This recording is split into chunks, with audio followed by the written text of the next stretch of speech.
तर केंद्रीय गृहमंत्री अमित शहा आज पहलगामला जाण्याची शक्यता आहे। अमित शहांनी श्रीनगरमध्ये उच्चस्तरीय बैठक घेतली आहे। हल्ल्यासंदर्भात गुप्तहेरांचा अलर्ट होता अशी माहिती सूत्रांनी दिली आहे। गुप्तहेरांचा हल्ल्याचा इशारा असूनही हल्ला झाल्याचं सूत्रांच्या वतीनं कळतंय।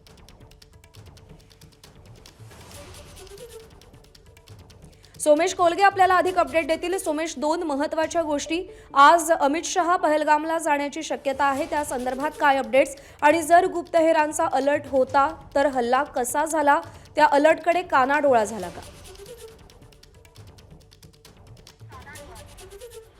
नक्कीच पहिल्यांदा आज केंद्रीय गृहमंत्री अमित शहा हे स्वतः श्रीनगरहून पहलगामला जातील आणि तिथे जाऊन या सर्व परिस्थितीचा आढावा घेतील। स्वाभाविक घटनास्थळी भेट दिली जाईल अशी माहिती, आणि त्यासोबतच जे जखमी आहेत त्यांना देखील इस्पितळामध्ये जाऊन केंद्रीय गृहमंत्री अमित शहा मनोज सिन्हा भेटण्याची शक्यता आहे।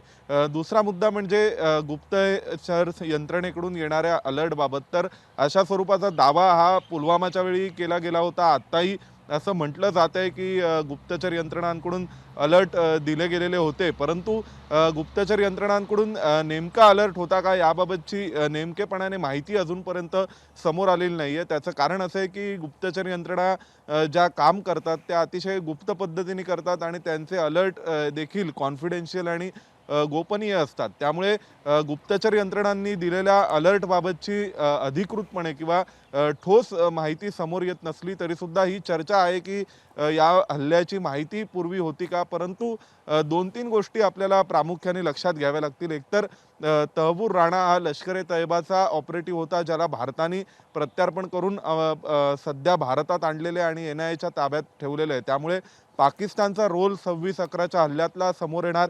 त्यामुळे पाकिस्तान आधीच खवळलेला असताना आणि त्यासोबतच लष्कर-ए-तैयबाच्याही नाकावर टिचून एक दहशतवादी हा भारताने स्वतःकडे मिळवला, हा एक मुद्दा आहे। दुसरा मुद्दा असा म्हणजे की आत्तापर्यंत जम्मू काश्मीरात कधीही पर्यटकांवर दहशतवाद्यांकडून हल्ला झाला नव्हता। त्यामागे दोन तीन प्रमुख कारणं होती। एकतर जे दहशतवादी आहेत किंवा दहशतवाद्यांचं नेटवर्क आहे त्यांना खूप मोठ्या प्रमाणावर स्थानिकांची मदत मिळते आणि या स्थानिकांची अर्थव्यवस्था ही तिथल्या पर्यटनावर आधारित आहे। त्यामुळे आत्तापर्यंत पहलगाममध्ये कधी अशा स्वरूपाचा हल्ला झाला नव्हता आणि पर्यटकांना तर आत्तापर्यंत दहशतवाद्यांनी कधीच लक्ष्य केलं नव्हतं। आत्तापर्यंत जेव्हा कधी लक्ष्य केलं गेलेलं आहे ते सुरक्षा दलाच्या जवानांना आणि जम्मू काश्मीरातील हिंदूंना किंवा गैरमुस्लिम नागरिकांना लक्ष्य केलं गेलं होतं। गेल्या काही दिवसात जम्मू काश्मीरात बाहेरून आलेल्या मजुरांना किंवा कामगारांना लक्ष्य केलं जात होतं, परंतु पर्यटकांना कधीही दहशतवादी लक्ष्य करत नव्हते, कारण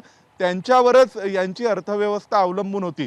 आता पहिल्यांदा असं घडलंय की दहशतवाद्यांनी थेट पर्यटकांवर हल्ला केलेला आहे। पहलगाम सारख्या ठिकाणी जिथे आत्तापर्यंत कधी अशा स्वरूपाचा दहशतवादी हल्ला मोठ्या प्रमाणावर झाला नाही, त्या ठिकाणी हल्ला केला। ABP माझा, उघडा डोळे बघा नीट।